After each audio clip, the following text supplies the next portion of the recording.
Welcome back to Matrimony Ever After. My name's Jeff. And I'm Chanel. And we're back with another topic for this week. So, last week's topic was a bit heavy, but it was necessary for the time frame that we're in.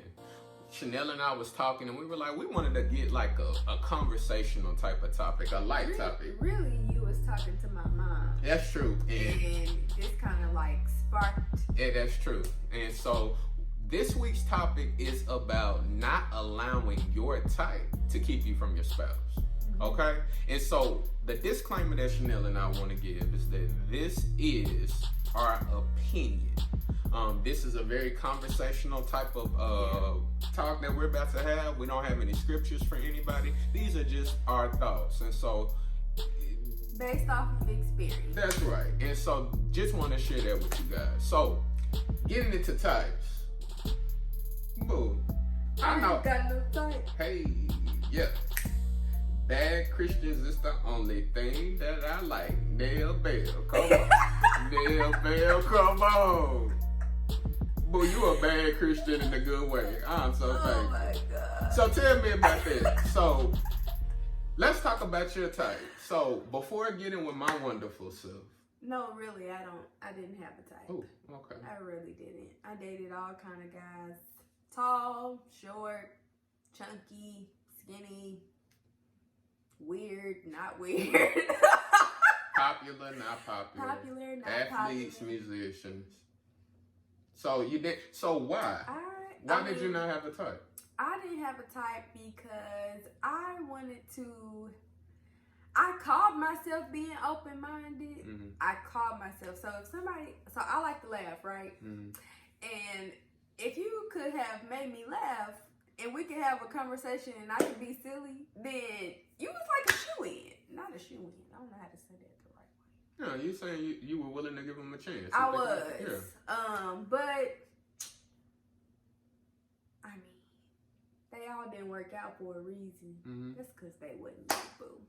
So go a little bit more in depth though. That's not good enough. So you didn't have a type. I didn't have a type. Why? I just wanted to like a person for their personality. Okay. Like I wanted to give someone a chance based off of who they were in the inside. Of course, I had to think they was cute on the outside, but if they were cool on the inside, then I liked them. I actually dated a guy. He believed in God, but he didn't believe that Jesus was the Messiah. I think that was the only person that I had ever dated who that kind of threw me off. So did you know from the start that he? And that was just part of a conversation one day. Like, so you didn't know from the start? No. Okay. But I learned that, and I just was like, well, maybe he'll come to know Jesus or something. But I don't recommend that. That's what I was gonna ask. If you're a Christian and somebody tell you they don't believe in Jesus or they not a Christian, I wouldn't even dip my toe in that water. I think that's like a core. So I think it's important whenever you're talking about types and standards. Okay? And we're gonna get into that a little bit later. But it's a difference between having a type of person and it's a difference between having standards for what you need a person to bring to the table. So personally for me, I dated all types of people as well. I didn't necessarily have a type. I dated light-skinned girls, dark-skinned girls, brown girls, thick girls, skinny girls. Like it just really didn't matter. Only thing, I never dated outside of my race. I didn't either. Yeah, and I never did it, and there was no specific reason why I didn't. I really just think my comfort zone was dating girls that were of my culture. Really, I think that was it. In the fact that I was very young and probably narrow-minded in a lot of my beliefs. But when I think back to my dating experiences, I dated. So first off, I dated. I would consider that I started dating in middle school, but I didn't even know my ABCs in middle school. So, I mean, how do I know what to look for in a girl? I didn't know. I didn't even know which way the key needed to be put in the lock for me to, you know what I mean? When I came home from school. Lord. He ain't slow, y'all. No, I'm not slow by far. So please don't try to cuff me. Because folks will try to come for you. They will. So, but you were really sheltered as a I child. was very sheltered. So, like, for me, So my daddy was real strict, y'all. I couldn't wear no shorts. I couldn't wear fingernail polish. I couldn't wear lips gloss. Ooh, lip gloss. Is it A, lips gloss? Is it B, lip gloss? Or is it 3? Not 3. Be quiet. Anyway, I really was really sheltered. Like, I couldn't watch certain things on TV, and like, I don't know. My mom did introduce me to rom-coms, which is my favorite type of movie genre. Yeah, but you And can't. like, if somebody made me bubbly and giggly, and that's just kind of. Poor thing, you couldn't even, like, the only TV shows you can watch before 18 was Cartoon Network and Nickelodeon. First of all, couldn't watch Cartoon Network because Boondocks came on there, and Boondocks is not for kids. This is me passed out. Please wake me up, because I'm having trouble with this. Anyway. Okay, so anyways, you were extremely sheltered. Yeah. I was not sheltered as a child. My mom gave me a lot of freedom. What I would say though is that I really don't think about my dating experiences until college, because at that time I at least thought I knew what I wanted. And to Chanel's point, the reason why I dated all types of different people is because I wanted to know what I didn't like.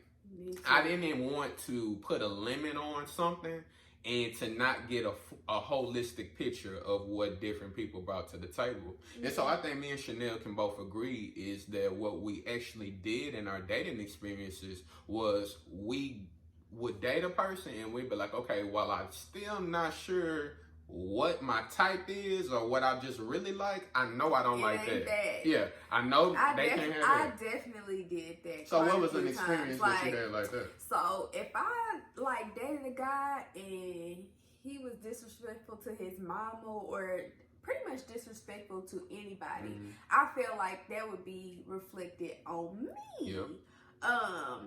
And once I saw that, like, y'all, I was quick to drop him. Quick. Like, Me too. quick, and then moved on to the little next friend. Like, okay, bye, okay, hey friend. And that's just pretty much what it was. Yeah. And I did that because, like, that was a defense mechanism. Like, as soon as I saw something I didn't like, it was literally like, peace. I ain't get no explanation. It just was like that. Yeah. And yeah, but then like all of that compiled up, all the guys. I'm talking like from high school to when I started dating Jeff. And it's like once I saw all the things I didn't like, I was like, okay, so I know what I want. Or that's when I kind of got a little list. Yeah. And so I'll tell you one thing as we're talking, I'm thinking through at this point that I did have a standard that I thought I wanted, that Chanel actually defied. So when Chanel and I first met, so we went to middle school together and we hadn't seen each other in probably like 8 years before when we... 8 years, but high school is... We went to 8th grade. Wait a minute. It's like 6 years. Either way, it was a long time. But anyways, one of my standards that I had for a person was that I did not want them to bring to the table anything. I wanted them to bring to the table at least what I brought to the table, and I didn't want them to bring to the table anything that I didn't bring to the table. An example of that is I didn't want to date a woman with kids. Once again, I was like 19, 20 when I was trying to figure this thing out. That's obviously now looking back at it, about to be 29, that's very narrow-minded to say. But at the time, that's what I thought. I was like, I don't want that. Well, for those of you all who don't know, we do have a daughter, Callie. Callie is not biologically my daughter. So I came into Callie's life when she was 1 year old, and I've raised her as my own. I don't even know what my life is like without her. So she's definitely my baby, but Chanel had a baby that she brought into our relationship that I did not have. And so this is the reason why it's important for you to not allow a type to keep you from your spouse, because I'm married to her now. When the normal stereotype of a woman that's bringing a baby, or a man that's bringing a baby into a relationship, is that there's going to be baby mama, baby daddy drama. That person is still hung up on their ex. it's a list of things that are tied to a stereotype of that person. Well, when I met Chanel had completely moved on. She was raised in Cali by herself, and she was actually coming back to college, doing what she felt God had called her to do.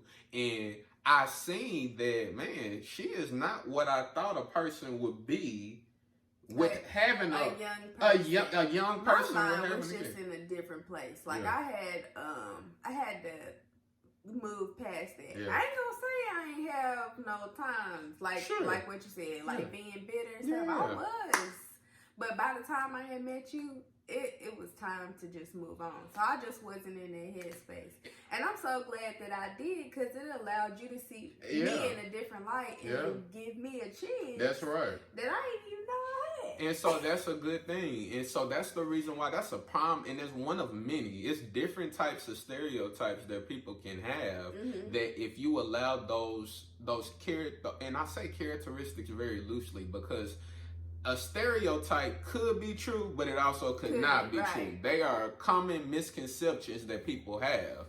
And so you can have a type and you can have a common misconception, and just because you have that misconception, you can miss your spouse. If that would have been what I thought was a simple ask, I would have missed my wife that God had developed for me. So that brings me to 2 points that I'm thinking of right now. Okay, what's the point? We talked about having the difference between having a type and having standards. Yes. While having standards standards are beautiful. Yes. And the difference is that when you have a standard, you're saying this is what I am requiring from the other person. Some of those requirements may not be there when you meet that person. True. Right? You can cultivate that. You can cultivate those things in your boyfriend, your fiance, in your wife. You can cultivate them. One of the mistakes that people make, though, and we made it early on, is that while we know we can cultivate that person to be another person, what we were doing was we were projecting and trying to force that person to be what we seen in them. Because sometimes you can see something in a person that they don't see in themselves. So we would speak that into each other's lives, but we weren't allowing God to work on the heart. Because, see, a person can put on a facade and be the person that you want them to be so you can be together, but it's not no real change that happens. The only real change that happens is when God goes in and do open heart surgery on that person to make them who they need to be. Second thing, and this is kind of funny, but it's so real, Pooh. Okay, Pooh. Having standards is beautiful. You should have standards, but them bullet points, A through Z, 1 through 1,000, that list need to be right there with what you bring to the table. Exactly. Don't be having 1,000 different things that you need your girlfriend to bring to the table, and you bringing 10 things in a whole list of problems. Child, how you gonna want him to be making 6 figures and you making $8? That's what I'm trying to figure out. Absolutely nothing wrong with making $8, but it's a problem when you're making $8 and you're requiring for the person to be with you to make 6 figures. Let's get real here. So don't allow your standards to have you out here looking foolish like Ashanti, because we ain't got time for that. All right, so that's what we wanted to talk about this week, and like we said, it was very light-hearted, but I think it adds value. Just don't allow your type. Don't put people in a box. That's right. To keep you from finding your spouse. And be open-minded. Give somebody a chance that you wouldn't have expected. That's where the real magic is. Yeah, I would have never expected to even date Jeff and then to be married to him. But I would have missed out. But anyway, you mind closing us out in prayer? God, thank you so much for allowing us to have this time. God, thank you so much for allowing all of us to have health. God, I just ask the people that are battling with their health right now or have any concerns with any family members, anyone that's lost anyone, God, comfort them, give them peace, provide them with healing. God, we love you. We thank you. We just ask everyone have an amazing week coming up, and we love you, God. In Jesus' name, amen. Amen. All right. Until next time, friends.